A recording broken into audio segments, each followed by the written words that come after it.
All right, welcome everyone to our first episode of our podcast. We don't really have a name yet, but we'll definitely come up with one. Yeah, I guess we'll just introduce ourselves and like what this podcast is about. I'm Hayden, and I'm a neuroscience and data science major. And we both are really interested in topics about philosophy, religion, the brain, just things like that. And so this podcast is going to be us talking about that. Yes, great introduction, Hayden. Hi, everybody. I'm Trevor.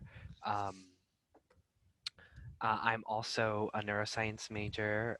We actually attend the same university. Yes. Um, and I've always been fascinated in things like uh, religion, you know, how it impacts our lives on a social scale, on an individual scale.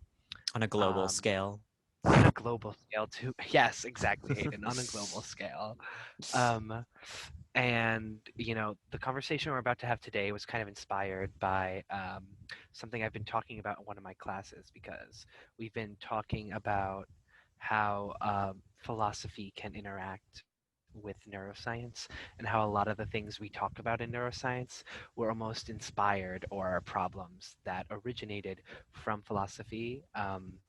As I'm starting to learn more about the connection between philosophy and the scientific discoveries we're going into today, I'm kind of realizing that philosophy, well, not technically science, is almost like, I think I called it the muse of science. Or like a So it's almost compliment. yes. So it's like, but like, no, it's specifically like the inspiration, like Okay, yeah, yeah, science yeah, yeah. start like it's almost like a precursor to true scientific thought and thinking is philosophy. Gotcha. Okay. That's kind of how I was seeing it. hmm Yeah, I've been So yeah. today, yeah, Yeah, you I've been go. Sorry. interested in No, you're good. Yeah, I've been interested in philosophy for like a very long time, and I'm kind of like in and out of it, but like definitely like I think it's interesting that like it's connected to like neuroscience in like a lot of ways, because again, a lot of the ways that we think about and perceive the world are like philosophical, but they're also like neurological, and we're gonna be touching on that today on why do we perception and like is it real basically, and what is the function of like the mind and what is the function of like chemicals in our brain and if those are the same thing. So I feel like we have similar views on this but like slightly different. So I guess we'll just say like what our kind of beliefs are about like reality in the world and kind of our backgrounds in that area of like what our general beliefs are, and then we'll kind of go into how those beliefs affect our opinions on this topic. And the topic is basically, yeah, like the mind. It's basically the mind body problem, is what it's like most known as. And it's basically the question of like, is the mind simply a function of the body, or um, is the mind kind of like a separate entity? And like, to what extent are the mind and the brain referring to the same thing, basically? Did you want to say anything more about like what you talked about in your class or what? Yeah, so the two main opposing viewpoints here that are being contrasted against each other, not necessarily between me and Hayden, Mhm. but in the school of thought are usually dualism versus monism. So dualism holds that, the mind and body are separate entities, and there's a clear distinction that can kind of be made between the two, Mhm. whereas monism holds that your body is what you are. Right. And typically, dualism is associated with a lot of spiritual beliefs, Mhm. um, whereas monism may be associated with spiritual beliefs, but may not. It's not really specific. Okay. Cool. So, yeah, so I'll kind of say kind of my thoughts on that. So, when Trevor first like brought this up with me, we were texting about it, and I kind of said that like I'm basically it's weird because like I think that I'm kind of both in a way. Like there's a lot of aspects of me that are very like scientific and like chemicals are everything, and like everything is just a result of like different reactions in our brain and like neurotransmitters and like proteins and I don't know, action potentials and things like that. Like everything that EPSPs, oh IPSPs. we love those. We love those. So it's like on one hand, like yeah, I totally believe that, but on the other hand, kind of the philosophical and more like spiritual side of me is like prone to believing in like there are some like abstract, like very higher order like abstract concepts and like things that the brain can perceive, and that the brain has like almost like gateways to, and I'll get like more into detail into this, but there are certain things that can be accessed through the chemical messengers of the brain, that are more higher, like higher level, higher order, more like spiritual and more abstract, that would then be considered quote the mind or the soul, which we could also talk about mind versus soul as well type of thing, uh but yeah, so I'm kind of like almost both, because like on one hand I believe that like all of our behavior and everything is controlled by our brain's chemicals and our reactions in our brain, but at the same time there are certainly things that are beyond those things, and there are things that sort of cause those things to happen, and vice versa. So yeah, and I'm coming from a background of like I believe in like things like manifestation, law of attraction, like some weird quantum physics stuff that I don't really understand, but I simply just believe. um, and just things about like reality and like multiverses, and um, just how we can transcend reality and switch realities. Uh, and so, in order to do that, you would need to have like some kind of abstract sort of mind that is not like science, that can transcend like the laws of like the physical world, basically the 3D world. So yeah, that's kind of a brief like overview of what I kind of think about it. So do you want to say what you think? Yeah. Thank you for passing it to me.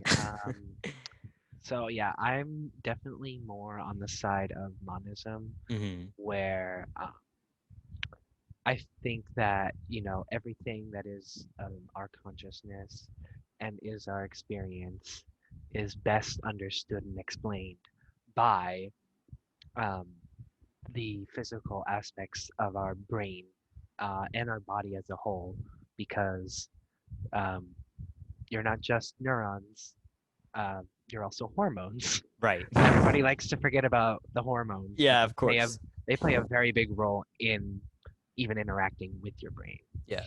Um, so I definitely think all we are is those chemicals that make us up, and these properties that we see, like consciousness, thought, and ideas and cognition, are an ultimate result of those physical properties, though they themselves are not physical.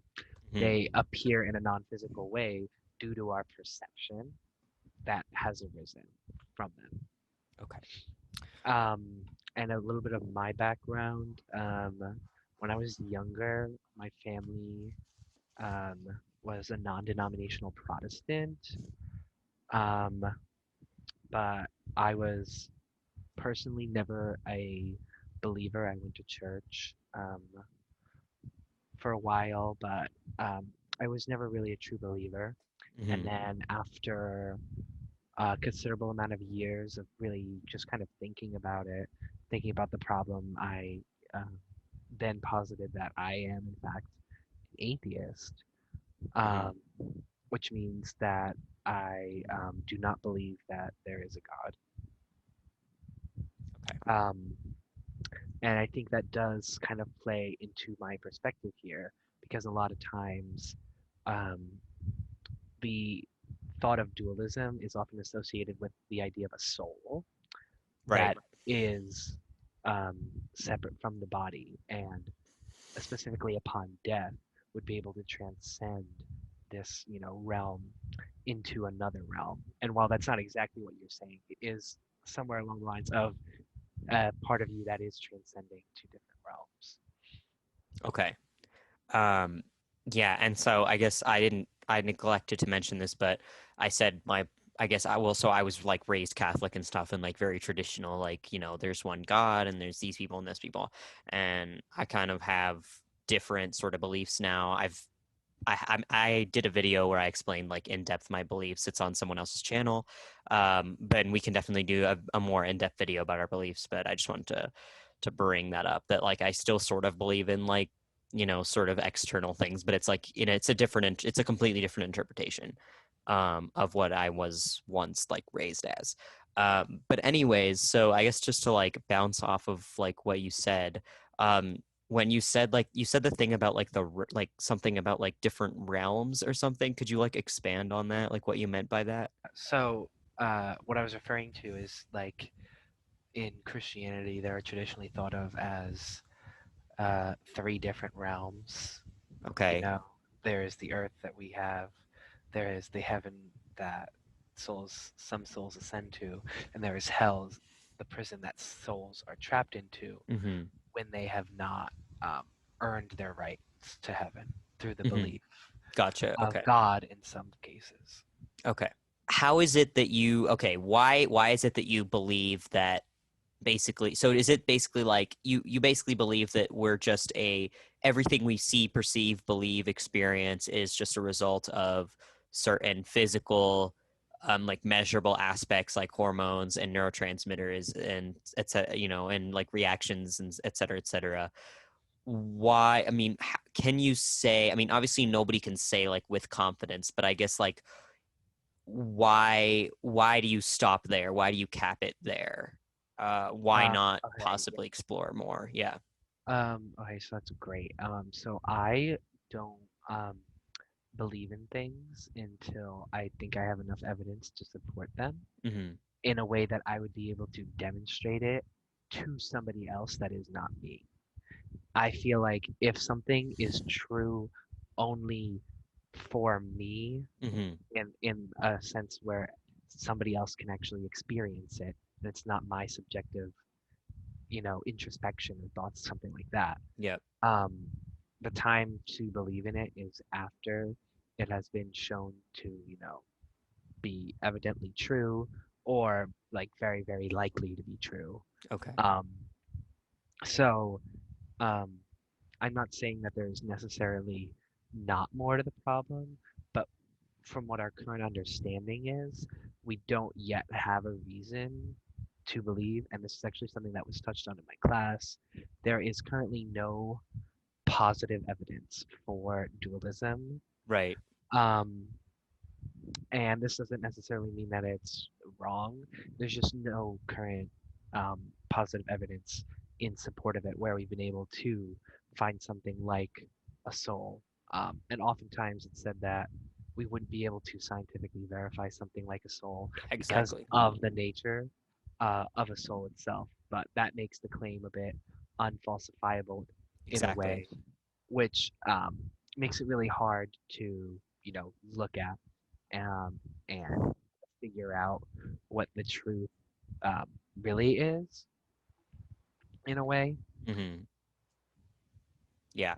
I mean, on one hand, like when I think about it, things like one of the things that like I think of immediately is something like morality, in that like you see people who have like certain brain injuries become completely immoral like human beings like pretty instantly, and there's nothing there really holding them back other than like their brain. So I totally like can see like that as like a pretty solid argument. I don't, again, obviously I don't have any like actual technical chemical physical evidence other than like some possible like quantum physics explanations that may be like very out there that I don't even really understand, but again it's kind of just like it's like a belief I have. I just see that there are certain concepts that basically what I think is that there is like a spiritual sort of realm, like there's like a higher order, kind of like Plato's theory of forms, like a higher order sort of 4D reality, that things exist in like a pure kind of form, almost like things just exist as like, how do I even explain this? Basically there's like a spiritual realm where like that you can access through your brain. So like your brain is a physical vehicle that is blocked by these physical aspects such as like, such as neurons and neurotransmitters and hormones and, stimuli and reactions to the environment and whatnot. And our brain is so like busy thinking and kind of in these like thought loops all the time. But when you kind of get into like a meditative state, or you get into, perhaps a drug induced state, with like certain like psychedelics and things like that, that you kind of tap into this other level of consciousness that is what like spiritual people have called enlightenment for like, hundreds of thousands of years. And I believe that this sort of altered state is this window, kind of like what they call like the third eye, into this like higher level of reality and this like spiritual realm per se. So kind of my interpretation of like this sort of debate is that you are your physical self, but at the same time your physical self contains pathways within it that can be activated by things like sleep, meditation. It's basically the idea of this subconscious mind, I guess. It's like you have the conscious mind, which is your monism, which is your physical self and the 3D reality, and then you have your subconscious mind, which is essentially this gateway to higher levels of thought and like manipulation of reality, basically. And again, I'm not claiming to have like any concrete proof of this. A lot of it's anecdotal, a lot of it's like things that I've heard people say, and there is some, like I said, there's some possible quantum physics, that's basically, it's based off of like the multiverse theory, but it's also just the idea that like the brain is the power machine behind reality shifting and conscious, like basically transcending the human level of consciousness, if that makes sense. Yeah. Um, and in some ways, I think I do agree with you in that, you know, but to me, Mm-hmm. and I don't understand, and I don't Yeah. necessarily saying this isn't for you. Mm-hmm. Um, all these different possibilities are really just hypothetical generations that can be made by. They're not necessarily made. They're not really made. They aren't in true existence. The only one that is in existence is the current path you're on. Mm-hmm. And while there are all these hypothetical ways, I don't necessarily describe it as, um, shifting between realms Sure. as much as it is, um, you are a marble falling down a hill of sand, Mm-hmm. carving out your own path, and you go, left and right and curve your way with each decision you make, and bumps also affect um, the decisions you make, and things like that, Mm-hmm. where it can account for this innate desire almost, but also how obstacles can change um, your path, and also how key your starting point really is.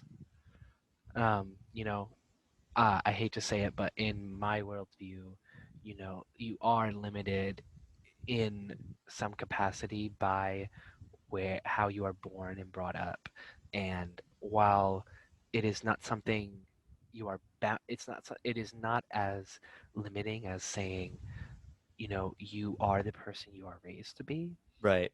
Um, to say that, you can transcend, the values and understandings of the world that were given to you by your parents, to me seems a bit foolish.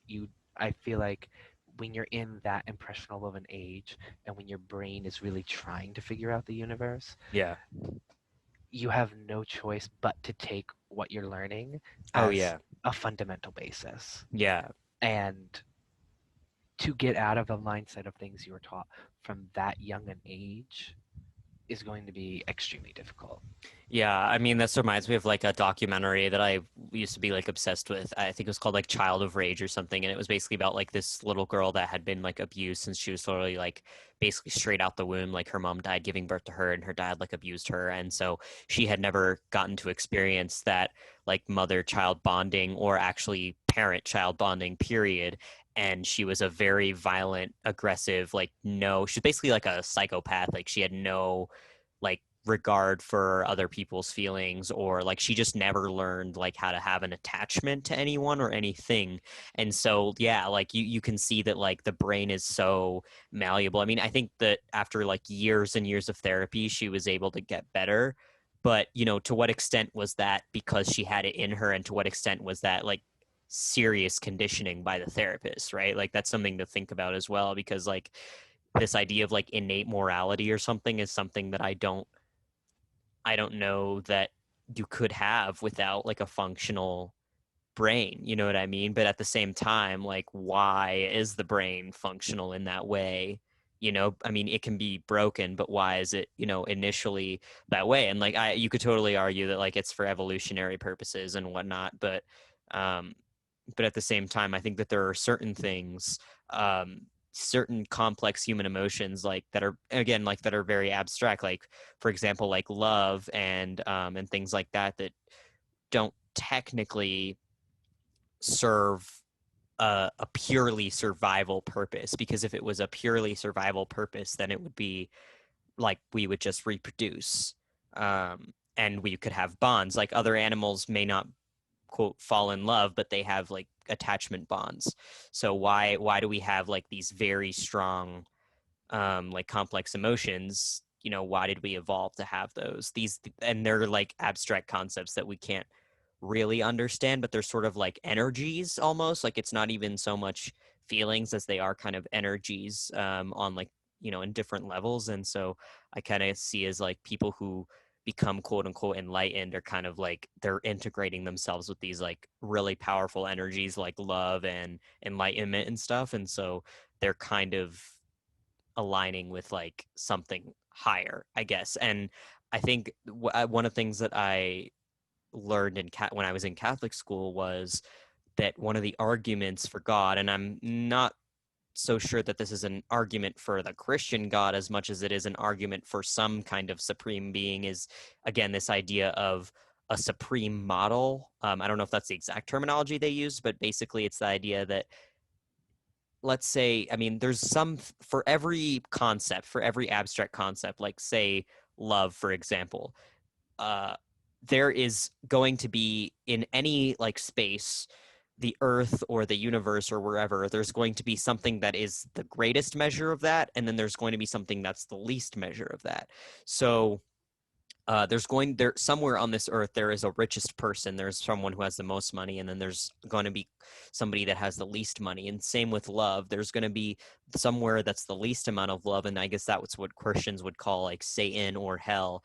And then the highest degree of this concept called love by definition is like what they call God, or what is this energy of like God. And so like anything that is like quantifiable, and if we're going to say that love as an emotion is a quantifiable emotion because it can be like detected via neurons, then there has to be some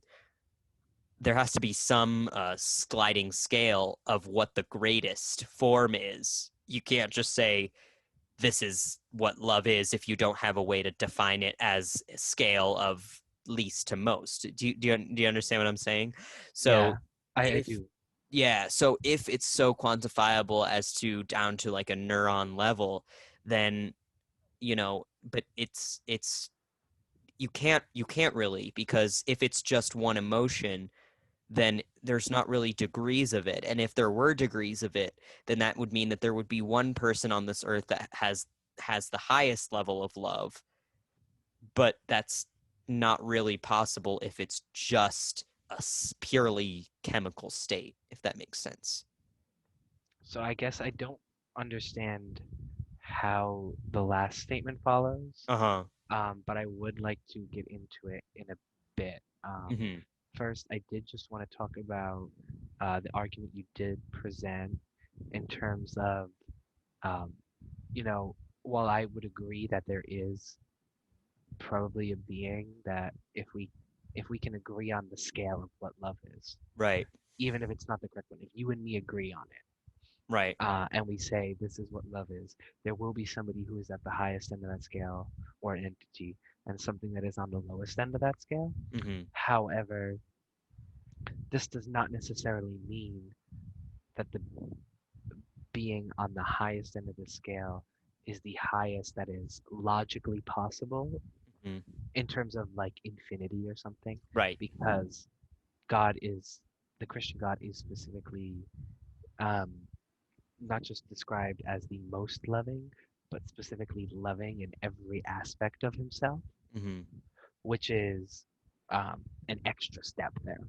Right. Um, so I feel like that argument um, could almost be addressed in saying, I can find you a mortal who was the most selfless, Right. and that person uh, would be, I'd say as close to God as possible or something. And Hmm. then I think there is an argument to be said that the Christians could almost say that that was Jesus, because in Right.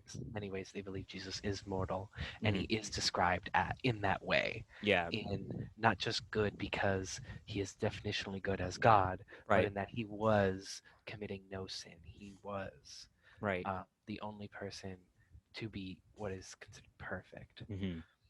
Um, when I think about love in terms of what it means, because it is such a complex emotion, I don't think it can necessarily be described by a specific combination of emotions we currently have. However, there are some, correlations that we can draw, like Yeah.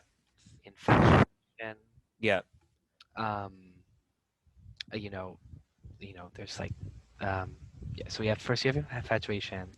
It's also usually associated with feelings of joy, Hmm. but also sadness. Right.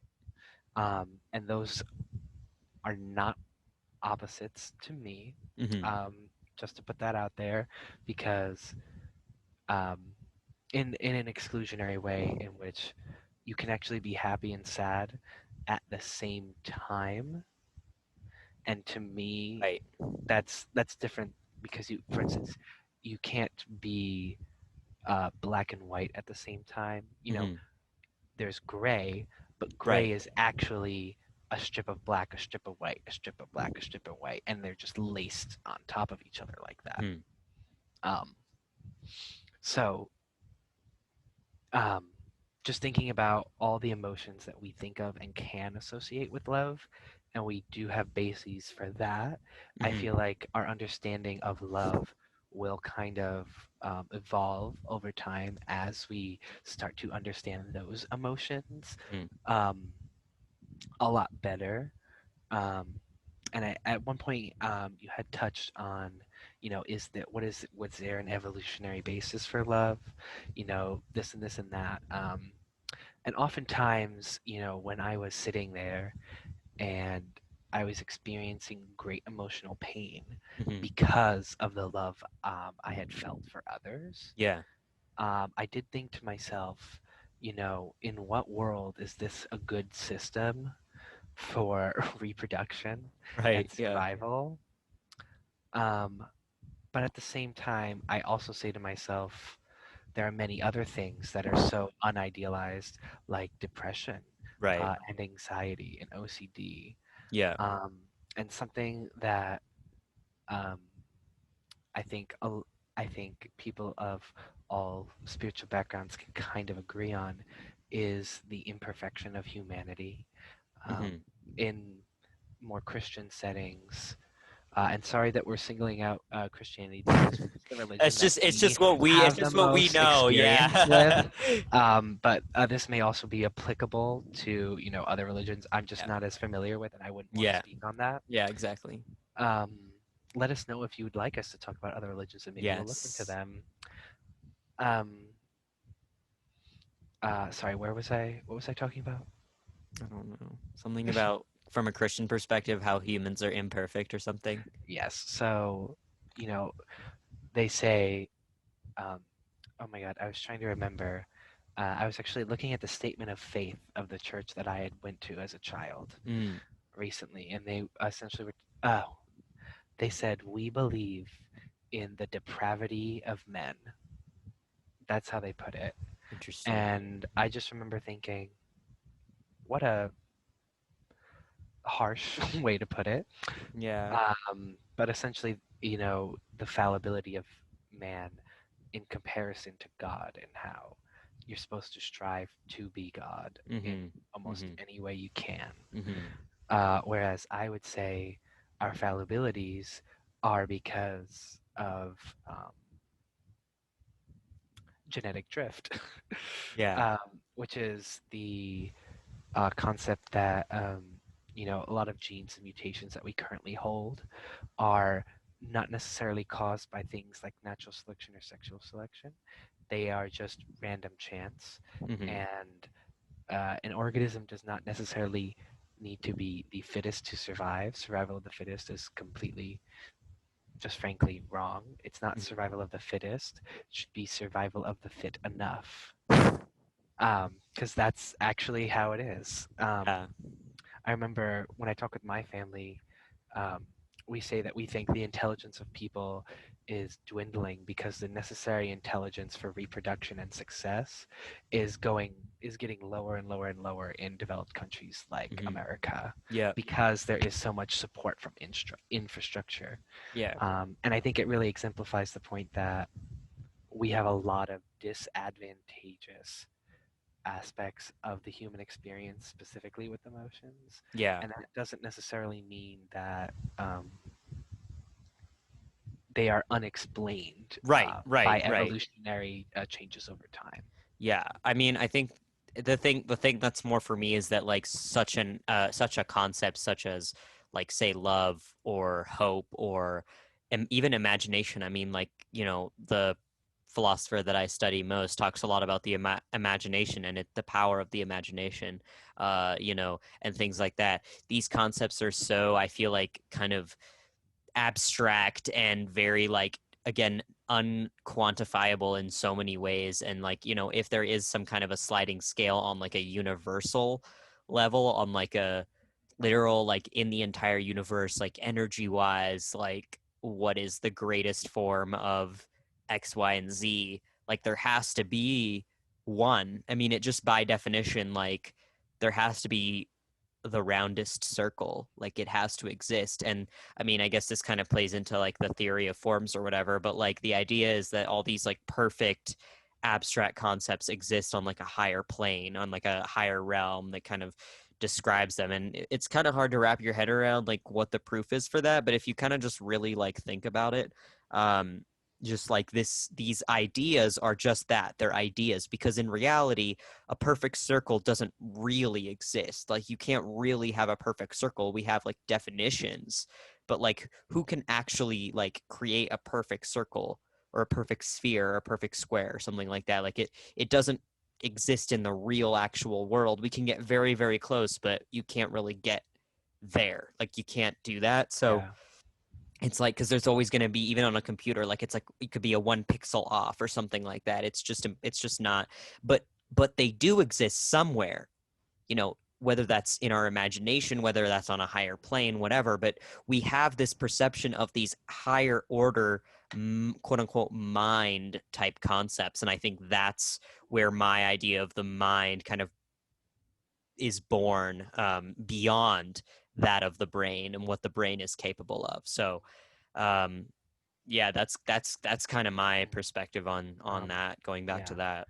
To kind of comment on that, I've kind of been informed by um, the history of people that um, did not have explanations for things, um, and how we were ultimately able to get explanations for things.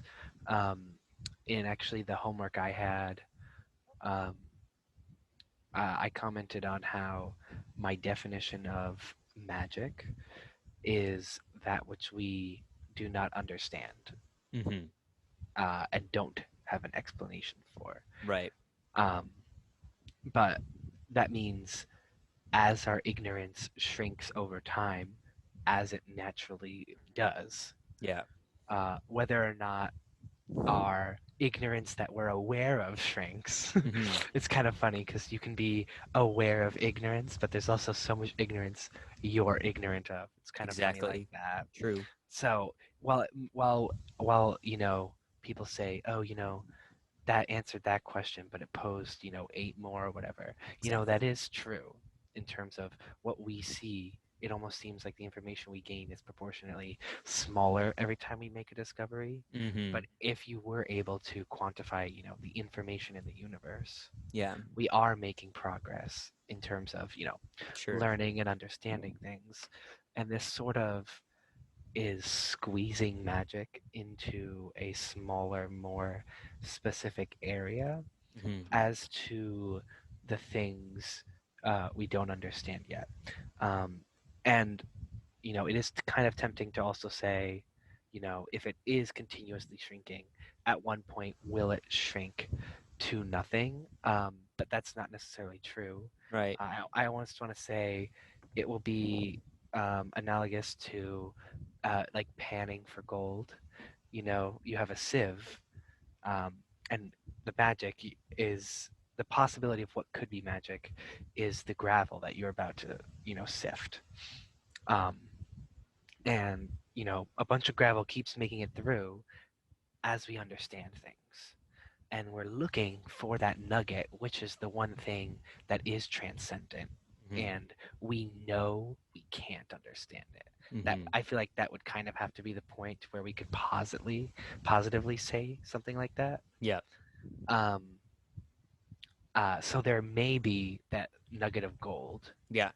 um, but until we sift it, Right. there'd be no way to know. And also, this mound of gravel, somebody comes by and dumps 10 pounds more on Exactly. every Yeah. single second. We Right. like to keep on going. Exactly. Yeah, no, I can totally like see that. And like, again, I am not saying I disagree with any of these ideas or concepts because like I'm a very logical and scientific person as well.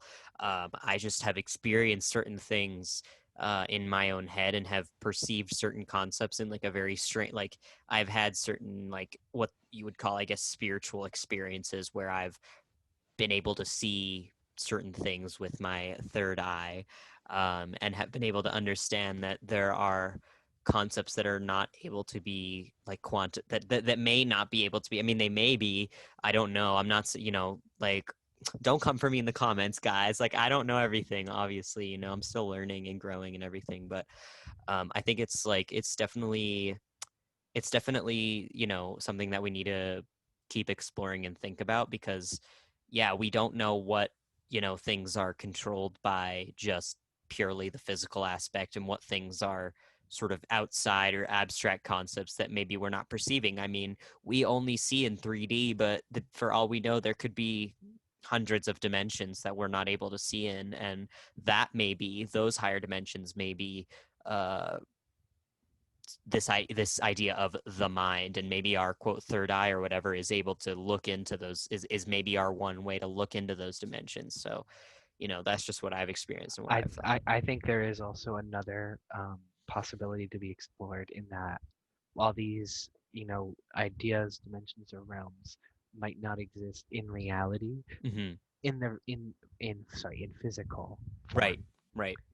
in the non-physical manifestation that is the mind, they may solely exist in this place. Yes. Um, That in itself is almost like a conceptual non-physical or like you can't measure that. It may be a non-measurable thing that yeah. I don't know.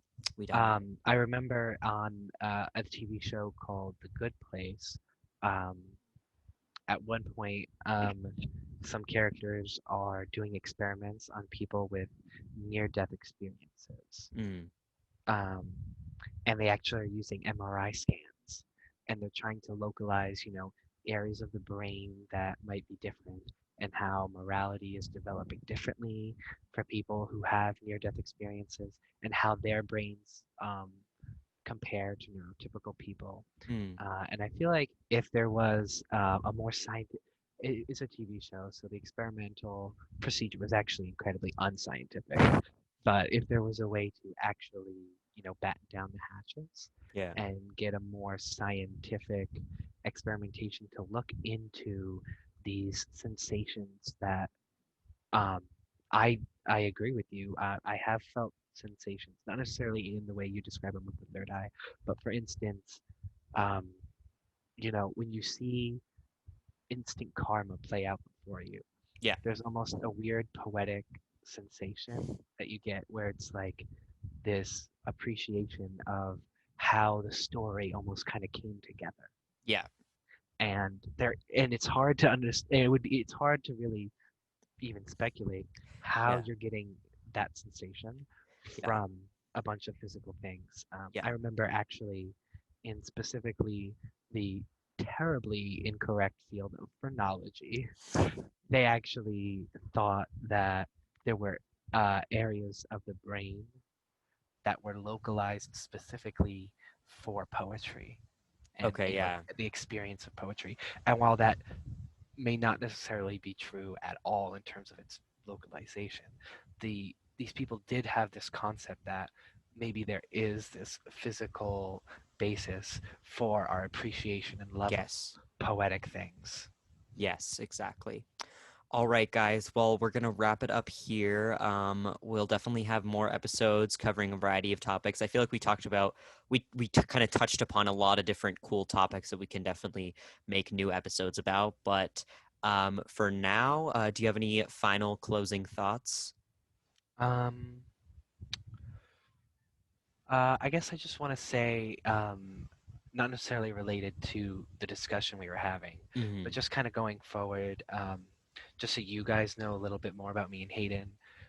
We were roommates last year, and we've kind of been best friends in college, although we actually have a lot of disagreements in terms of a lot of other things that we might believe in or do or things like that. We are very, very similar, but especially when we're looking at our beliefs, like the ones we talked about in the beginning of this podcast that we wanted to talk about, those are areas in which me and him do have different opinions. And neither of us is here necessarily to really debate the other Yeah. person, Yeah. Yeah. but kind of just to pose thoughts. Yeah. Um, and kind of just have a very open discussion. Yeah. Exactly. Yeah, that's a good thing and or a good explanation. I don't know. That's a good thing. Good thing, good thing. um, but yeah, no, this was good and like it was a very yeah, this was definitely more of like a serious talk. We usually make a lot more jokes and stuff, so hopefully we'll have more of that. Um, but yeah, thanks for Absolutely. watching and please subscribe. Yes.